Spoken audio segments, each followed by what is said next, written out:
Hello everyone, কেমন আছো সবাই? তো আমি আবারও অনেক দিন পর তোমাদের সাথে একটা মিনি ব্লগ নিয়ে চলে এলাম।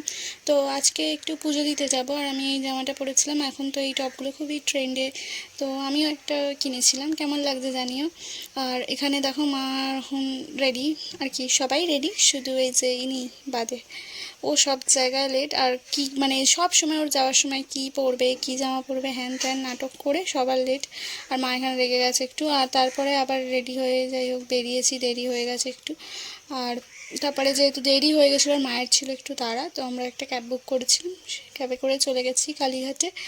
আর এখানে ফল টল মায়ের হাতে ছিল, আর আমি এখানে ফুল ধরেছিলাম, ফুল আলতা সব কিছু কিনতে হয় পুজো দেওয়ার জন্য।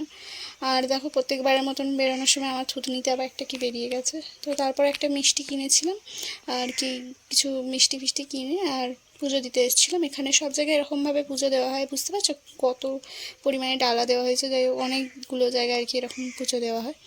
আর তারপর পুজো টুজো দিয়ে সেদিন ছিল মানে অঝোরে বৃষ্টি। এখানে আমরা সবাই মিলে একটু হাই হ্যালো করছিলাম ক্যামেরার সামনে ওদেরকে নিয়ে। তো তারপরে সেদিন একদম মানে বৃষ্টি থামার নামই নিচ্ছে না, বুঝতে পারছো। আর যেহেতু শনিবার আর বিপত্তারিণী পুজোও ছিল, তো কালীঘাটেও ভীষণ ভিড়। তো প্রত্যেকবারের মতন এইবারেও আমরা বাইরেটা দিয়ে একটু দেখে চলে এসেছি। আর এখানে যেহেতু নতুন স্কাই ওয়াক করেছে, নতুন না অ্যাকচুয়ালি আমার জন্য নতুন, কেন কি এতদিনে আমি একবারও আসতে পারিনি।